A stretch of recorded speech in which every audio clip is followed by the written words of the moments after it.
Okay မင်္ဂလာပါကျွန်တော်ဒီ ELT စာအုပ်ကိုမဖတ်ပြတာနည်းနည်းကြာသွားပြီခီးသွားနေတာတကြောင်စိတ်ကြီးအစင်မပြေတာတကြောင်ပေါ့နော်အဲ့လိုမျိုးတွေကြာသွားပြီဆိုတော့ဆက်ပြီးတော့သွားလိုက်အောင်ဒီနေ့လည်း3ခုပေါ့နော်ကျွန်တော်အနေနဲ့ကဒီစာအုပ်တွေကိုကြိုပြီးတော့ဖတ်ထားတာမဟုတ်တဲ့အတွက်ကိုသိတဲ့ဟာနဲ့သွားပြီးတော့မှလောက်တာဖြစ်တဲ့အတွက်နည်းနည်းငယ်ချွေရင်းချက်ရှိတော့မှာပါတယ်ဒါပေမဲ့တော်တော်များများ general သဘောတရားတော့ရသွားမှာနော်ဟုတ်စလိုက်ရခင်ဗျာခဏလေးပါစမယ်ဆိုရင် computer ဘာတွေဖြစ်ကျွန်တော်ပဲရောက်သွားပြီလေ screen share တာလေးမြင်ရမယ်ထင်ပါတယ်ကျွန်တော်တို့ agree disagree ရောက်သွားပါပြီ agree disagree နော် agree disagree ဆိုတာကကျွန်တော်တို့အင်္ဂလိပ်စာသင်တဲ့နိုင်မှာသင်ရတဲ့ကောင်းစဉ်တစ်မျိုးဖြစ်ပါတယ်များသောအားဖြင့် function ပေါ့နော်အဲ့တော့မလေးရေးထား functions of agreeing and disagreeing are ways of responding to a statement of opinion and suggestion ဟုတ်ပြီနော်အဲ့တော့ opinion တွေ suggestion တွေကိုပြန်ပြီး response ပေးတဲ့ပုံစံတွေပေါ့နော်အဲ့တော့ဘာတွေပါလဲဒါ teacher တွေလည်းသိပြီးသားဖြစ်မှာနော်ကျွန်တော်တို့သိပြီးတော့မှ in depth မသွားတော့ဘူးပေါ့ပါသွားမယ်they are commonly realized lexically most literally by the verbs agree and disagree no yes I agree with you I totally disagree something like that အမျိုးတွေသုံးပြီးတော့မှပြောကြတယ်ပေါ့ကျွန်တော်က agree disagree လုပ်တဲ့နေရာ other agreement expression include you're right ဒါဆိုလို့ရှိရင်ခုနကတိုက်ရိုက် agree disagree ဖြစ်ပါတယ်ဆိုတဲ့ဟာတွေကိုကျွန်တော်တို့မသုံးတော့ဘူး you're right good idea I know and I think so too ဒါမျိုးတွေသုံးကြဒီ expression တွေသုံးကြဒီမှာမှဒီ agree ဖြစ်တဲ့ grade တွေပေါ့နော်အဲ့ဒါကိုခွဲထားတာမျိုးတွေရှိပါတယ်ဒါကတော့language တိုင်းမှာရှိနေတာဒါပေမဲ့ English မှာလည်းပဲဘယ်လို expression တွေသုံးလဲကြည့်လိုက်အောင် absolutely exactly ဒါမျိုးတွေသုံးတယ် mild agreement agree တော့ agree ဖြစ်တာပဲဒါပေမဲ့ mild ဖြစ်တယ်ခက်ပျော့ပျော့ဖြစ်တယ်ဆိုကျွန်တော်ကဘယ်လိုပြောလဲအောင်နေ is often signaled by verbs like suppose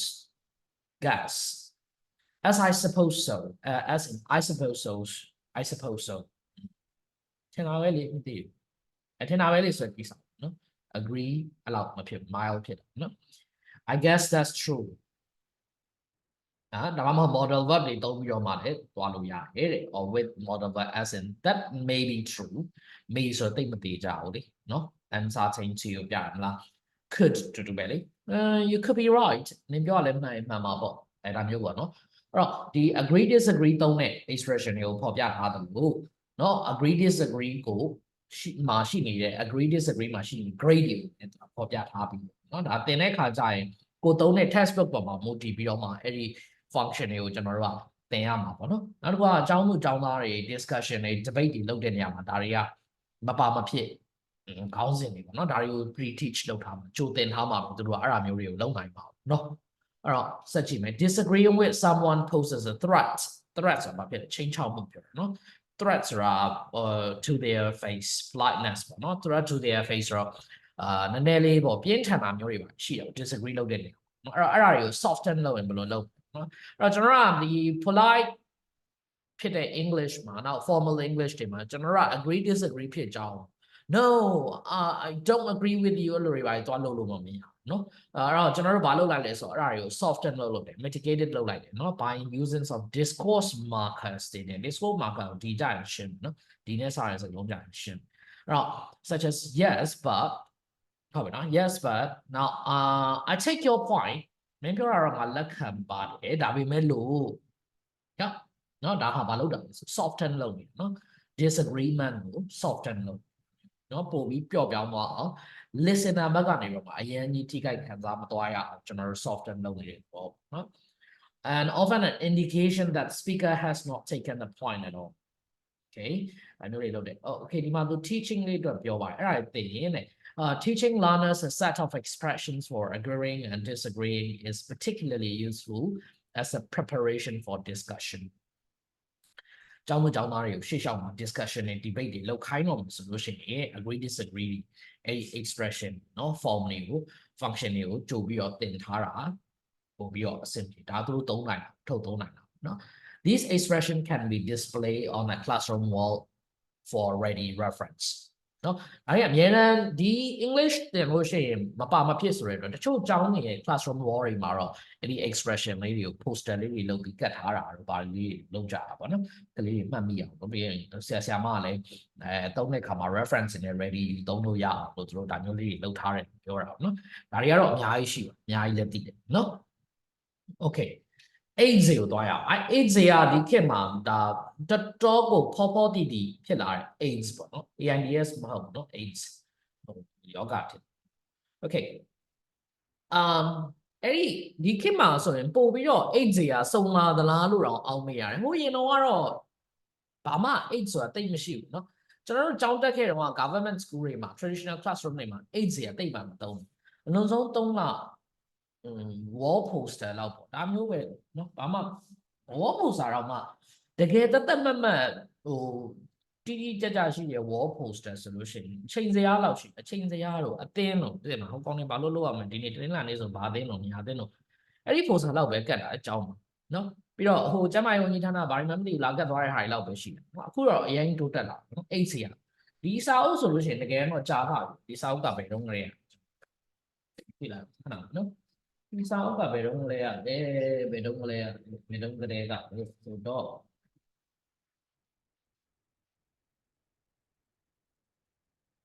ကြာပြီ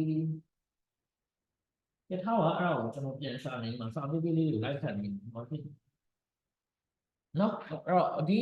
တနည်းနည်းတွဲမှာတော့မဟုတ်တယ် reprint လုပ်တာညအောင်နော်နောက်ဆုံး reprint လုပ်သွားတာ2017မှာ Island မှာ reprint လုပ်သွားတယ်ပြောတယ်ဒီစာအုပ်လေးက okay ဆက်ကြည့်မယ် methodology ထဲမှာပါတယ် AIDS ကနော်ဘာတွေဘာ AIDS တွေသုံးပြီး teacher တွေက classroom တွေမှာသင်ရတယ် teaching rarely occurs without the use of some form of teaching aid. Aid ဆိုရင် teaching aid မအဲ့ဒီမှာပြောတာမဟုတ်ဘူးเนาะ teaching aid ကိုသုံးတာ even if it is nothing more than a blackboard and a chalk or whiteboard and a felt tip pens เนาะကျွန်တော်တို့ကဒါတွေကလည်းအမှန်တကယ်တော့ blackboard တို့ chalk တို့เนาะ whiteboard တွေသုံးနေဆိုတော့လေဒါ teaching aid ထဲမှာပါတာပဲတကယ်တမ်းကျတော့နောက်ပိုင်း online တန်းတွေများလာတဲ့အခါမှာကျတော့ teaching materials တွေ 8 ထဲမှာ PowerPoint တွေပါလာတယ်တခြား third party software တွေပါလာတယ်နားလာ Zoom ရဲ့ whiteboard တွေကိုကျွန်တော်တို့သုံးလာတယ်ပေါ့နော်အခုတော့မှကျွန်တော်မလုပ်နေရလဲဆိုလို့ရှိရင်ဒါလေးကိုပြောဖို့ရည် Zoom ကနေ record သွားလုပ်နေတာเนาะအမှန်တကယ်တော့ကျွန်တော်တခြား software နဲ့ record မလုပ်တက်သေးလို့ပါဟို quick time လို့ပါအောင်နဲ့ record လုပ်လို့လည်းရတယ်ဒါပေမဲ့အဲ့ကောင်တွေက file size ကြီးတွေထွက်တယ် Zoom ကကြတော့ဟိုပြောမယ်ဆို file size လည်းသေးတယ် upload လုပ်ရလဲကောင်းတယ်ကျွန်တော်အဲ့ဒါကြောင့် Zoom မှာပဲတခါ record လုပ်ပြီးတခါပေးလိုက်တယ်เนาะဘာအားနည်းချက်ရှိလဲဆိုတော့ကျွန်တော်လောဆယ်တော့မတွေ့သေးဘူးเนาะဒီလိုလဲရှောက်ချင်လို့ရပြတယ်เนาะ okay with an advance of the direct method ဆိုတာပြောရမယ်เนาะပြီး where translation and explanation were replaced အရင်တော့တင်နေတဲ့ direct method တွေကိုကျွန်တော်တို့ဘာတွေနဲ့replace လုပ်လာတာလဲဆိုတော့ demonstration တွေเนาะ illustration တွေနဲ့ကျွန်တော်တို့ learners priority မှာဟာလာ VAK တို့ဘာလို့အဲ့ဒါမျိုးတွေရှိရမလားအဲ့တော့ learners တွေက visual learners တွေ auditory learners တွေရှိတယ်ဆိုပြီးတော့မှပြောတဲ့ခါကျတော့အဲ့ visual learner တွေအတွက်ဆိုလို့ရှိရင်ကျွန်တော်က visual တွေ illustration တွေလုပ်ပေးရတယ်demonstration တွေ for အများကြီးပေါ့เนาะဒီ learner type ပေါ်မှာ မူတည်ပြီးတော့မှလုပ်ပေးရเนาะလုပ်ပေးရတဲ့ခါကျတော့ဒီ 8 တွေကလည်းเนาะဒီမှာတွေ့လား the need for the visual aids ကပို့ပြီးတော့မှသူကများလာ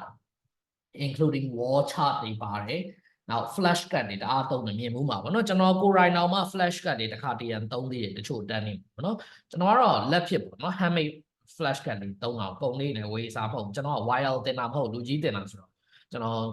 ကတ်ကလေးတွေကိုကျွန်တော်ဘယ်လိုလဲဆိုတော့ I'll show you ဒီလိုပေါ့နော်ကျွန်တော်ဒီ plain card လေးအများအားစောင့်ထားတယ်နော်အဲဆို while တင်တော့ကလည်းအဲ့ flash card တွေကတေးဈေးကြီးရတယ်အခု teacher တို့လည်းသိမှာပါဝယ်ရတာတော်တော်ဆိုးတယ်အဲဆိုလို့ရှိရင်ဒါကျွန်တော်တင်တန်းမှာဟိုအရင်နှစ်က summer ဖွင့်တော့ကလေးတွေ flash card တွေဝယ်တဲ့အခါဈေးကြီးရယ် handmade လာချသွားဆိုဆရာမလေးတွေနဲ့ပေါင်းပြီးလုပ်ထားတဲ့ဟာလေးတွေပေါ့ဒါမျိုးလေးတွေပေါ့ဒါလုပ်ထားတယ်နောက်ဒီနောက်ကဒီ400 gram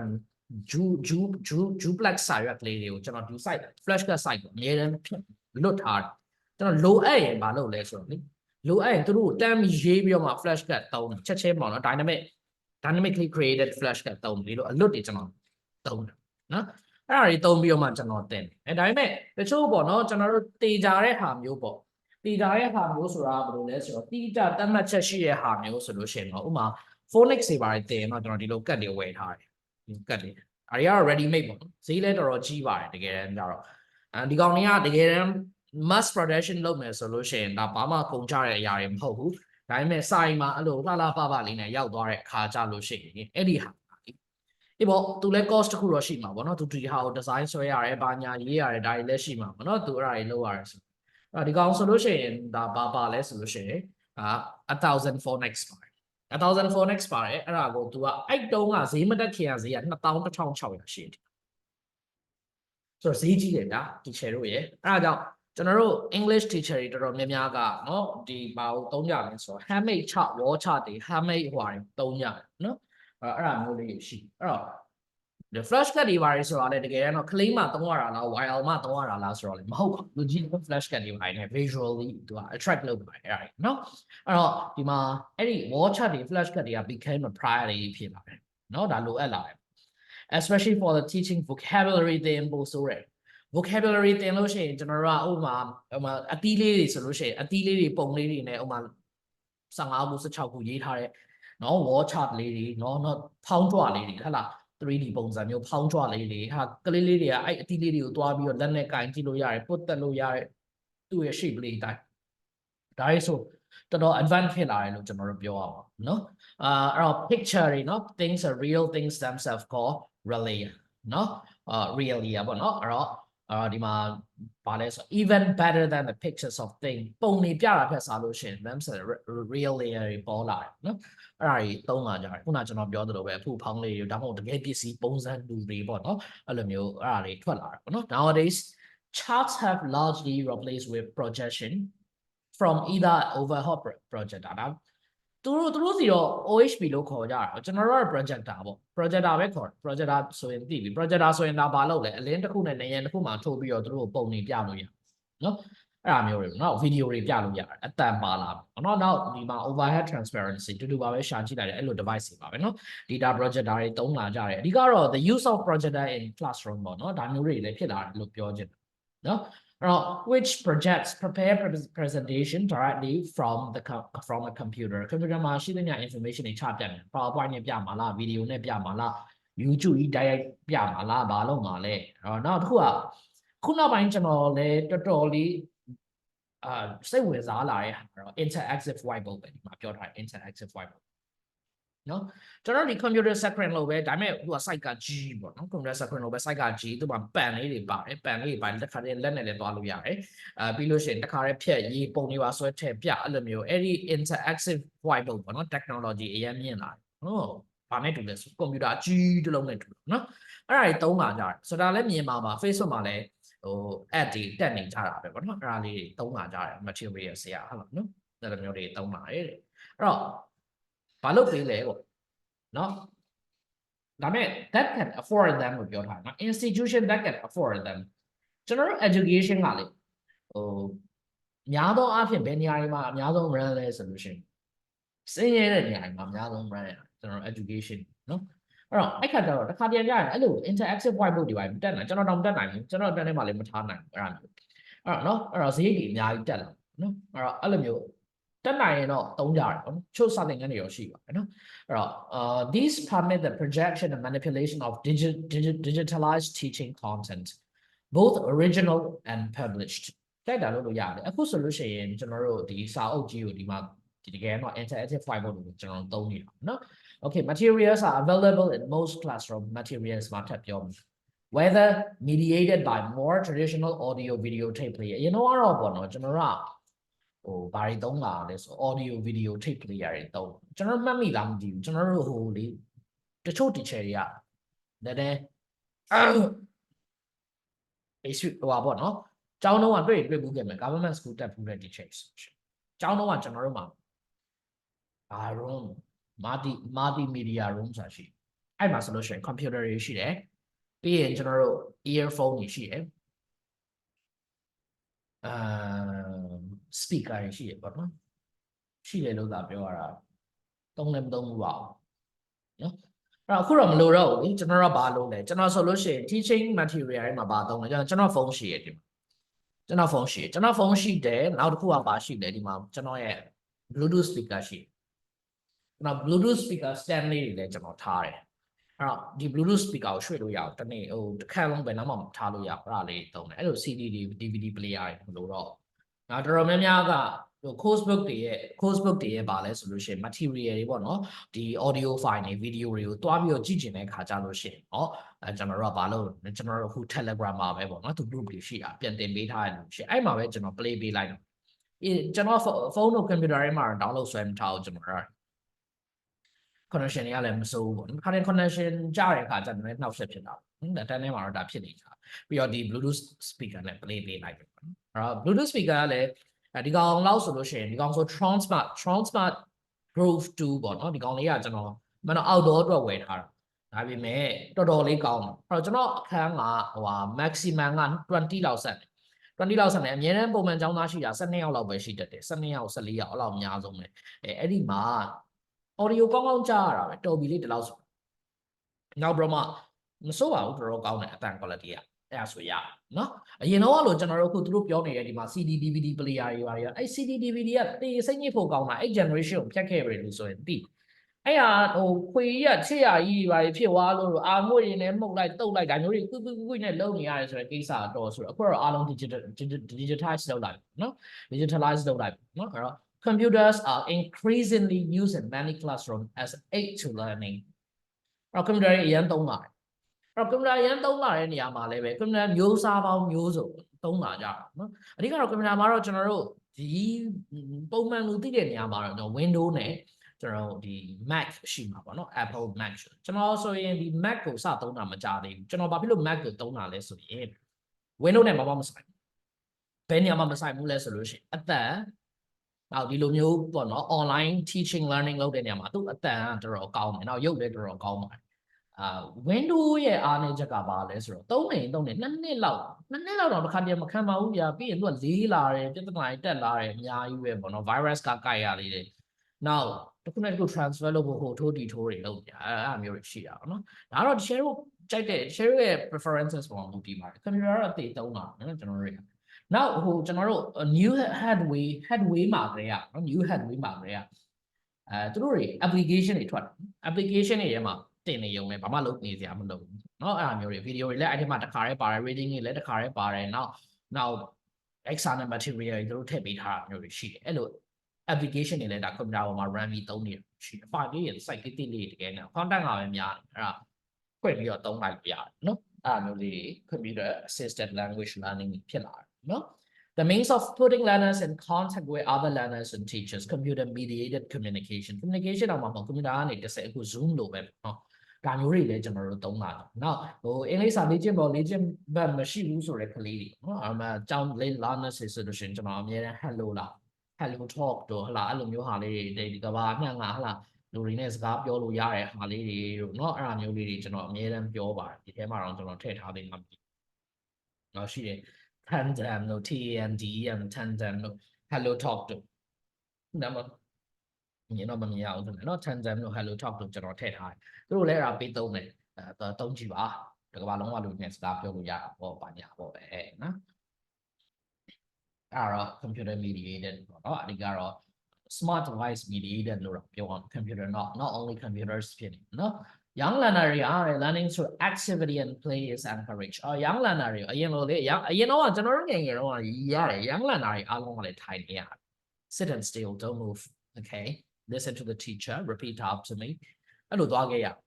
ဒီခေတ်ကလေးတွေပေါ့နော်ဒီခေတ် young learner တအားကံကောင်းတယ်ဟေးစောကြမယ်ဟေး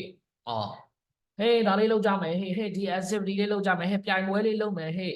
ဘာညာ activity များစုံလို့နော်ကျွန်တော်တို့ကိုယ်တိုင်လည်းပဲဟို2014လောက်ကစတင်ကြရကျွန်တော်တို့ဒီ activity box ဆိုပါတော့အဲ့ဒီစာအုပ်တွေကနေကိုးကားပြီးတော့ language classroom မှာသုံးတဲ့နေရာတော်တော်အောင်မြင်မှုရတယ် engaging ဖြစ်တာတွေ့ရတယ်အဲ့တော့ရန်လန်နာတွေအတွက်ပို့ဆိုးတာပေါ့မြောက်ပြီးတော့အတိအမှန်တချို့ရန်လန်နာဆိုမြောက်တယ်နော်မြောက်တယ်ကျွန်တော်ဆိုမနိုင်ဘူးရန်လန်နာရန်လန် energy လက်ခံဟုတ်လားOkay အဲ့တော့တို့အတွက်ကိုဆိုရင်ကျွန်တော်ကဘာတွေလုပ်ပေးရလဲဆိုတော့ ready မှာ classroom 8ကဘာတွေပါလာလဲဆို games တွေပါလာနော် including card games တွေပါလာ board games တွေပါလာ and materials for creative language work တွေပါလာ such as colored pen တွေပါလာတယ် scissor တွေသုံးပါတယ် scissor တွေဆိုကလေးတွေအတွက် dangerous မဖြစ်တဲ့ scissor လေးတောင်ထွက်နော် paste ပါလာကော်လေးတွေသုံးနော်ဒါမျိုးလေးတွေနဲ့သူတို့ decorate လုပ်တာတို့ဘာလေးတို့ handmade လေးတွေလုပ်တာတို့နော်အဲ့လိုမျိုးလေးပေါ့နော်အဲ့တော့အဲ့ဒါကြီးအများကြီးပါလာပါတယ်ရန်လန်နိုင်အတွက်ပို့ဆိုတော့လူကြီးကတော့တိတ်ပြီးတော့ material မလိုပါဘူးနော်အဲ့တော့ the best aids to learning ငါပါလဲဆိုလို့ရှိရင် are the students themselves ဒါလေးကို highlight လုပ်ချင် teaching aid ထဲမှာအကောင်းဆုံးကျောင်းသားကိုယ်တိုင်ပဲကျောင်းသားကိုယ်တိုင်ကိုကသူကဘာတွေရှိလဲဆို all the wealth of ရှိ experience and knowledge တွေရှိ including language knowledge တွေရှိ that they bring to the classroom သူတို့ကိုယ်တိုင် classroom တွေကိုယူလာပေးတဲ့ material အနေနဲ့ teaching aids အနေနဲ့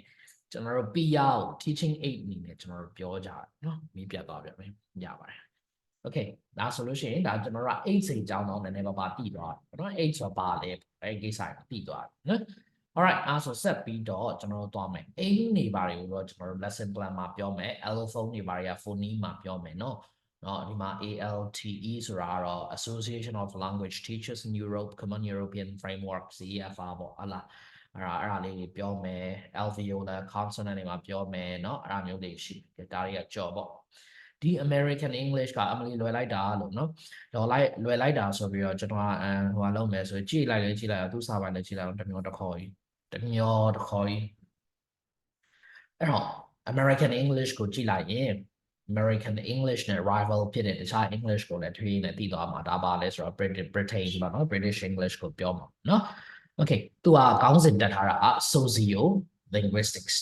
နော် linguistics ထဲမှာပါတယ် socio linguistics ပါအဲ့တော့အဲ့မှာ Barnett Shaw ကပြောတယ်နော်အဲ့တော့ two countries ပေါ့ United Britain နဲ့ United States ကဘာလေးပဲကွာပြီးတော့ခွဲခြားခံထားရတာလဲဆိုလို့ရှိရင်countries United States where two countries ဖြစ်တယ် divided by common language သုံးနေတာတော့တူတူပဲ common language ကိုတူတူပဲဒါပေမဲ့လို့ကွဲပြားချက်တွေရှိနေတယ်เนาะ American English နဲ့ British English ဘာတွေကွဲပြားလဲတစ်ချက်ချင်းပြောပါเนาะအဲ့တော့များသောအားဖြင့်တဲ့เนาะအဲ့တော့သူက the difference between two priorities of English are relatively few တော်တော်နည်းလို့ပြောတာเนาะဘာလို့တော်တော်နည်းရလဲဆိုအခုနှစ်ခုစလုံး English ပဲလေနှစ်ခုစလုံး English ပဲအဲ့တော့ဒါပေမဲ့သူတို့ရဲ့ similarities နဲ့ရှင်လာရင်တော့သူတို့ရဲ့ differences တွေတော်တော်လေးကိုနည်းဒါပေမဲ့ဒါလူတွေကအဲ့ဒါတွေဖတ်လိုက်တာအလုံးအဲ့တော့ British English American English အဲ့လို video လေးတွေ့ဦးမှာ online မှာဟုတ်လားဒါမျိုးလေးမှန်တော့အဲ့ဆိုပြောစရာတွေအများကြီးရှိတယ်ဟို Singlish ဟလာမြန်မာရေးဆို Baglish မြန်glish ဟလာဒါမျိုးတွေပြောလို့ရတယ်เนาะအများကြီးရှောက်ပြောလို့ရတယ်ကျွန်တော်နောက်ပိုင်းတော့ဒါဟာလေ global language ဖြစ်လာเนาะအဲ့ language ကို own လုပ်တာဟိုအရင်တော့လည်း video တွေမှာပါတယ်ကျွန်တော်ပြောတဲ့လူတွေအများကြီးပဲ diverse ဖြစ်လာဆိုတော့ဒါရသိပြီးတော့လေးထားစရာမဟုတ်တော့ဘူး communication မှာအခက်အခဲမဖြစ်ပြီးတာเนาะဒါပေမဲ့သိထားတာကောင်းပါတယ် the main areas of divergence မတူတာတွေကဘာတွေလဲဆိုတော့ standard American English နဲ့ standard British English နဲ့ဟာဒီ category မှာမတူပါဘူးနံပါတ်1ဘာမတူလဲဆို pronunciation မတူเนาะapart from easily recognized differences in voice quality such as nasal drawl เนาะအတန်နည်းနည်းกว่าတယ်ပြော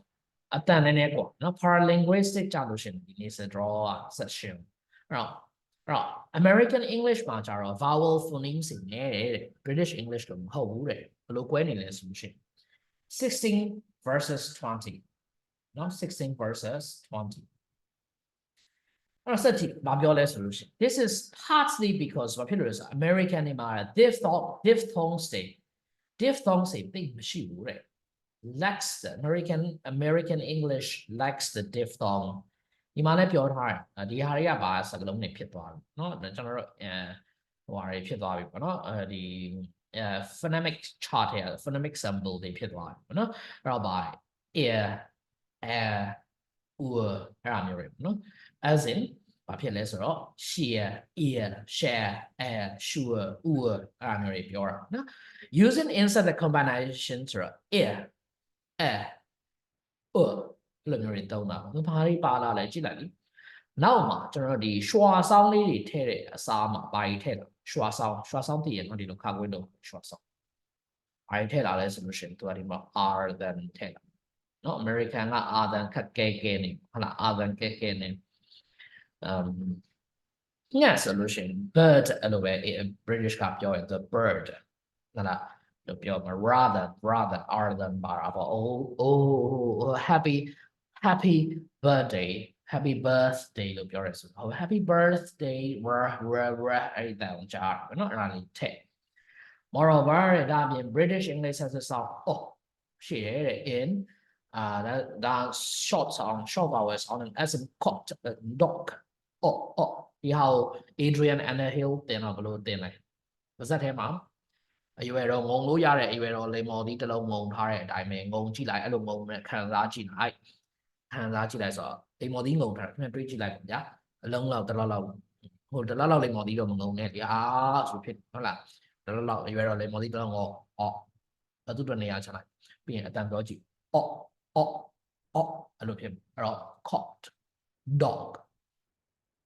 ဒါမျိုးဖြစ်တော့ဟုတ်လားနော် American ကကျတော့ uses either နော်or တုံး dog နော်ဒါအဲ့ဖြစ်နော်အဲ့တော့ card အဲ့လိုဖြစ် so that card and caught sound identical caught okay the consonant တွေအတူတူပဲတဲ့ consonant တွေကတော့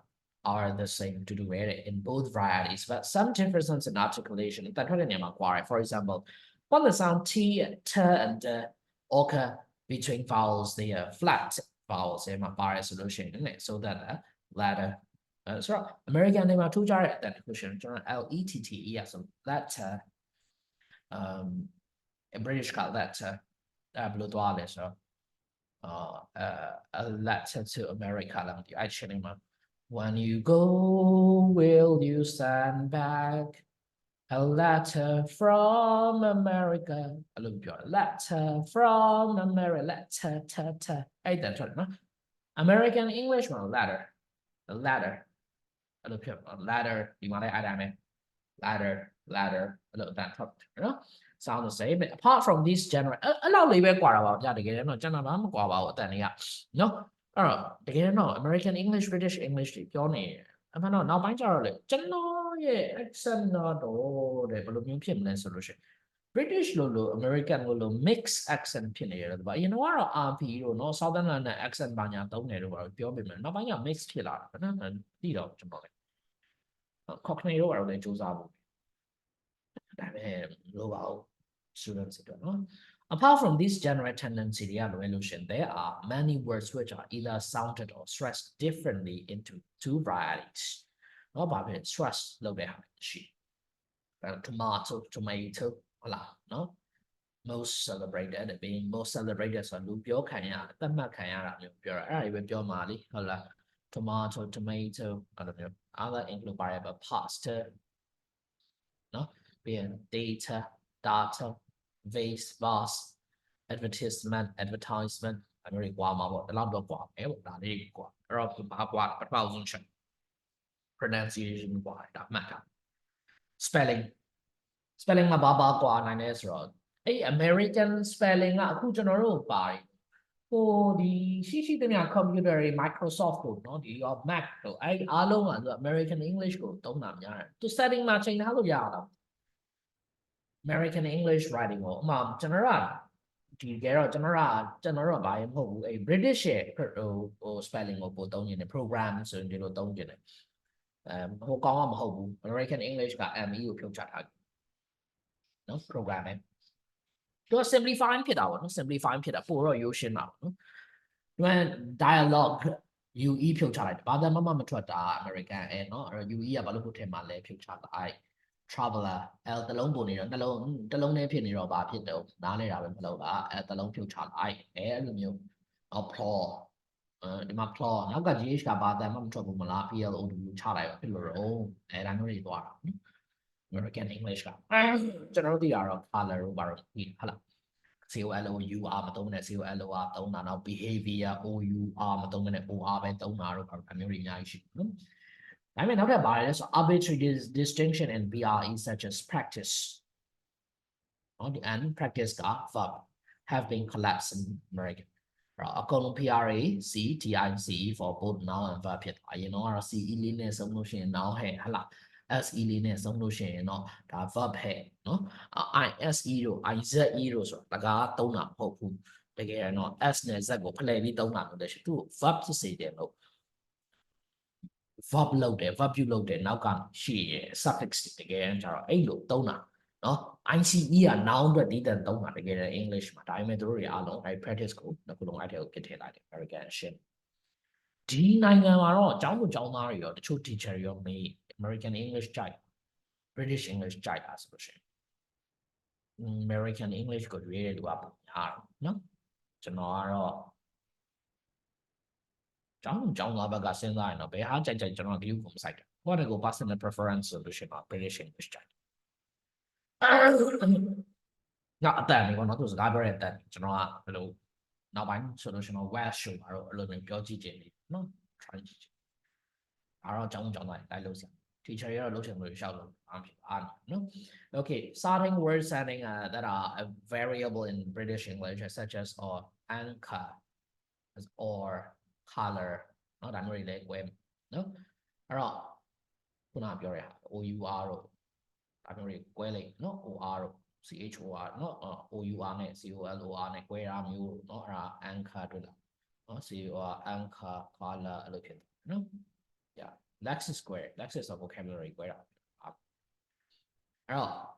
vocabulary choice တွေကွဲသွားတယ်တဲ့နော်အဲ့တော့အဲ့မှာတော့ဒါဟာနည်းနည်းလေးပြဿနာရှိတယ်တနေရာရောက်ရင်သူရဲ့နေမြေဒေသလိုက်နားမလည်နိုင်တာမျိုးတွေပါဖြစ်ကောင်းဖြစ်နိုင်မယ်ဆိုရင်ဒါဖလှယ်ပြီးသုံးနေနော်နင်တို့ British ကဒါသုံးတာနော်ငါတို့ကတော့ဒါသုံးတာဆိုအဲ့ဒီစကားတွေကိုထည့်ပြောနေကြအကြောင်းမဟုတ်တော့ပါဘူးတကယ်ကြတော့ဒါပေမဲ့သူတို့နည်းနည်းလေးကြောင်အမ်းဖြစ်သွားနိုင်တဲ့အနေထားလေးတော့ရှိတယ်ဒါပေမဲ့ပြန်သိမှာပဲကောဒါ English မှာရှိရဆိုနော်difference are most often noted လုပ်ပါတယ်တဲ့နော် most affect teaching decision lexical differences they are vary from number one those words for each word no equivalent in other variety such as British backbencher or gyro နဲ့ gyro နော်အဲ့ဒါကတော့ဟိုဟာခုနကပါဖြစ်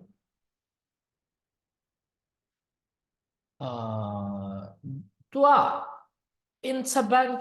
recurring order လားမသိဘူးအဲ့လိုမျိုးရှိတယ်ပေါ့နော်ဒါ BIE မှာသုံးတယ်လေ backbencher ဆိုတာတော့ကျွန်တော်တို့ဟိုပါပေါ့နောက်တန်းမှာထိုင်နေလူကြီး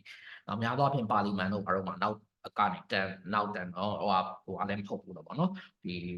minister တွေပါလည်းမဟုတ်ဘဲနဲ့နောက်မှာတို့အဲ့လိုပုံကိုယ်တွေမဟုတ်ဘဲနဲ့နောက်မှာ like ပြီးတော့ backbencher ထိုင်နေလူတွေပြောတာနော်ဒီမှာလည်း ball park ballpark ဆို meaning တွေအများကြီးရှိနော် ballpark တကယ်မှာ ballpark ဆိုလို့ရှိရင်တော့ပါလေ basketball လား baseball လားအဲ့ဒီ game ပြောတာလည်းရတယ်တခြားဟာလည်းရတယ် slang တွေလည်းရှိတယ်နောက် dime ဆိုတာ10 cent ဟုတ်လား10 cent အဲ့ဒါ dime လို့ခေါ်တာနော်ဒါတွေကတော့ဘယ်လိုပြောမလဲ British မှာရှိရဟာတွေ American မှာမရှိဘူးအဲ့ဒါတွေ diet ဖော်ပြလို့မရအောင်အမေရိကန်မှာရှိတဲ့တချို့စကားလုံးတွေကိုလည်း British မှာတွားပြီးပြောလို့မရဘူးမတူတီးတဲ့ကြီးခွဲထွက်နေတဲ့စကားလုံးဆိုတစ်မျိုးရှိတယ်နော်နောက်တစ်ခုကကျတော့ words that occur exclusively in one or other variety but which have a synonym in another variety like နော်နှစ်ခုစလုံးမှာတော့ရှိဒါပေမဲ့ဘာဖြစ်လဲ have a synonym အဓိပ္ပာယ်တူတယ်နော် elevator ဒီမှာဘာလို့လဲနှစ်ခုစလုံးမှာရှိနော်ဒီမှာကျတော့ lift streetcar tram liquor store off license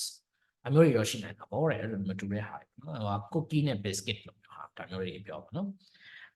now those that occur both variety but different meaning ရှိနေရတော့တူတော့နော် subway လို့ပြောလိုက်ရင်ကျွန်တော်တို့ subway လို့ပြောလိုက်ရင် Britain မှာကျတော့ underpass ကိုပြောတာ underpass ဆိုတာတရားတို့ဘာလို့အောက်ကနေဖြတ်သွားလို့ရတဲ့နေအောင် underpass လို့ပြောတာလမ်းလျှောက်ဖြတ်သွားလို့ရတယ်နော် but different meanings in such as meaning ကတော့ဘာဖြစ်သွားလဲ subway no which underpass ဖြစ်တယ် but in US the underground train system ဖြစ်တယ် subway solution underground train system တူတော့လေလူတွေဖြတ်သွားလို့ရတယ် train system နဲ့ဘာမှမတူ other examples are နော်ဒီမှာ college vast bill ဒီလိုတွေလည်းရှိတတ်ပါတယ် number 4ပါထပ်กว่าပြီလေရှိအောင် those like flat and apartment are used in both varieties နှစ်ခုစလုံးမှာသုံးတာ but different frequency or continuation ပြောတာပေါ့နော်အသုံးနေတာများတာကွာသွားတာနှစ်ခုလုံးမှာတော့သုံးနေတာများတာကွာသွားတယ်ဥပမာ flat ကကြတော့တိုက်ခိုက်မယ်မှာဒါပေမဲ့ British မှာပို့ပြီးအသုံးများပြီးတော့ apartment က American မှာအသုံးများတယ် အခုမြန်မာနိုင်ငံလူတွေက apartment တုံးတာ flat တုံးကုန်လျှောက်တုံးတာအဲ့ဒါရောပြီးတပြုံပြီးကြိတ်တာเนาะအဲ့လိုမျိုးအဲ့တော့ဘာမှတော့တိတ်သွားတာထူချာအဲ့တော့ဒါကြီးကအဲ့တော့ဒီချိန်ပေးပြီးတော့ပြောနေရမယ်ကောင်းစဉ်ကိုမဟုတ်ဒါပေမဲ့ပြအောင်ပြောမယ် grammar ဘာကွာလဲ main grammatical difference is the implication on the teaching of English in good day American English ကပါလဲဆိုတော့ past simple over present perfect ပို့ပြီးသဘောကျတယ် with just already yet တွေထည့်ထုတ်ပြီးတော့ကျွန်တော်ပုံမှန်ဆိုလို့ရှိရင်ကျွန်တော်ကအမပြောဦးမယ်ကျွန်တော်တို့ textbook တွေတော်တော်များများက British English နဲ့ပါနော်သိလိမ့်မယ်အဲ့ဒါ textbook တွေကိုင်နေတဲ့ teacher တွေဆိုသိလိမ့်မယ်နော်ဒီမှာ British English နဲ့တုံးနေလား American English နဲ့တုံးနေလားဆိုကွဲပြားကြီးကိုသိတယ်ဒီမှာကြည့်သူဆိုလို့ရှိရင်ဘာကိုတုံးလဲ past simple ဆိုတော့ကျွန်တော် verb to ကို just already yet နေတုံးတယ် you နော် you လို့ပြောတာ did you ဆိုတော့ you have brunch yet စားပြီလားနည်းစားပြီနေတဲ့စားတော့နော်မနက်စာနေစားပေါင်းစားပြီလားဘာညာquick กว่าအဲ့လိုမျိုးပြောတာပေါ့နော်တကယ်တော့British English မှာဆိုတော့ have you had brunch yet ဒါမျိုးလာပေါ့နော်အဲ့လိုမျိုးတွေလာ American တော့ချသိတယ်အမှန်နဲ့ form of the past tense verb တွေกว่าနော် ed တွေ American က ed ပေါင်းကျွန်တော်တို့ ਨੇ နည်းနည်းအပြင်းကြီးပုံချင်းတူကျွန်တော်ငယ်တော့ irregular verb တွေရှိကျွန်တော်စိတ်ထဲမှာ irregular verb ကများတယ်ဗျာကလေးတော့သိတာအခုကြီးရတာဘာမှမဟုတ်တာများတဲ့ခါကျကျွန်တော်ငယ်တော့မလုံးမသိရင် ed ထက်ဒါ American style ပဲမသိရင် ed ထက်ဟုတ်ပြီနော် learn ကိုကျွန်တော်တို့ငယ်တော့တင်ရ learnt aren't ဒီလိုတော့လေ past tense မ BRE ဆို learns spelt burnt drum dreamed အဲ့လိုမျိုးတွေတော့မဟုတ်ကော ed ထက်ရှင်းတယ်နော် American ဘာလို့လဲ has retained some irregular past tense forms such as သူကတော့လောက်ထားတာရှိတယ် dove to dive နော် dive dove now plaid ဟလာ pleaded ဒါမျိုးတွေသွားတာရှိဒါပေမဲ့များသောအားဖြင့်သူကဒါပြင်ဥပမာ LERNED ဖြစ်သွားနော်မျိုးအများကြီးပါပဲအဲ့လိုမျိုးသူ ED သုံးတာကြိုက်တယ်နော် okay သူ American မှာလည်းဒီပေါ့ irregular tense မရှိတော့ဘူးမဟုတ်အကုန်လုံး ED ပြစ်ထည့်လိုက်တာရှိပါသူ occurrence များတဲ့စကားလုံးတွေကိုသူတို့လွယ်အောင်လုပ်လိုက်တယ်တူပါအဲ့ဒါကောင်းမတဲ့အချက်လို့ပဲပြောရမှာတော့ဒီနော် language သူလည်း language တော့အများနဲ့ပြောင်းနေနေရနော်တခုလည်းထုံနေသွားတယ်get has two past participle in copy get မှာ American English မှာပဲ got လည်းသုံးလို့ရတယ် verb 3ကို gotten လည်းသုံးလို့ရတယ် each with a different meaning I have got that book that at home versus I have just gotten a new book အဲ့ဒီပဲတူဟုတ်လားဒီမှာလည်းပြောထားတာ different meaning နဲ့နော်အဲ့တော့ I have got that book at home အဲ့ဒီစာအုပ်အိမ်မှာရှိတယ်အဲ့ဒါနဲ့ I have just gotten a new book နော်စာအုပ်တစ်တုပ်ရလာတယ်ဒီအဲ့ဒါနဲ့မတူတော့နော်ခါတည်းအမှုမျိုးလေးတွေရှိတယ် Number 4 American prefer use collective noun အနေနဲ့သုံးတာပေါ်ကြတယ်နောက် collective noun in singular တွေနဲ့သုံး collective noun တွေကို singular အနေနဲ့သုံးတယ်ဒါပေမဲ့ British ကကြတော့ဘာလို့ဆို the government ဆိုလို့ရှိရင်ကျွန်တော်က collective noun လို့ယူဆပြီးအဲ့ကောင်ကျွန်တော်ကဒီမှာ R နဲ့သုံးတာမျိုးရှိတယ်နော်အဲ့ဒါမျိုးဖြစ်တော့ then the government is လို့ငါတို့သုံးတာ American မှာဆိုလို့ရှိရင်နော် whereas ပြတာနော် the team in singular ပဲသုံးတယ်နော် the team is အဲ့လိုသုံး British မှာ the team are သုံးတယ်သုံး 5 the disappearance နော် disappearance ဆိုတာဘာလို့ဒါလဲဆိုတော့ of the forms shall shunt နော် shunt ဆိုတဲ့လားကျွန်တော်ဒီမှာသိမသုံးနော် shall တခြားနိုင်ငံတွေမှာသုံးနော်အဲ့တော့ now their replacement won't ကတရားသုံးတယ်ကျွန်တော်ဒီမှာနော်ဘာမှပြောတာမရှိ okay အဲ့လောက်ပဲကွာဘယ်နှချက်လဲ၄ချက်နော်ပြန်စကြည့်ဘာရလဲ pronunciation ရယ်ဟိုမှာ spelling ရယ် lexics ရယ် vocabulary ရယ်နော်ပြီးရင် grammar နည်းနည်းကွာဒါပဲဘာမှမကွာfor teachers the decision as to which variety to teach will depend on the local cultural context for For example, students in Argentina tend to opt for British English while those Brazil prefer American English on the whole. ကျွန်တော်တို့နိုင်ငံမှာကျတော့ Argentina တို့သူတို့တွေကဒါပြောရမယ်ဆိုသူတို့ဒီ cultural သူတို့ history ပေါ့နော်အဲ့ဒါကတခုခုနဲ့နီးစပ်တယ်ဆိုတာမျိုးရှိတယ်။ဟို Philippines ဆိုလို့ရှိရင်သူက American နဲ့နီးစပ်မှာလားမသိဘူးနော်။ကျွန်တော်တို့နိုင်ငံဒီ British နဲ့နီးစပ်တာတကယ်ကြတော့ကျွန်တော်တို့က British colonize လုပ်ခဲ့တဲ့နိုင်ငံဖြစ်တယ်။ဒါပေမဲ့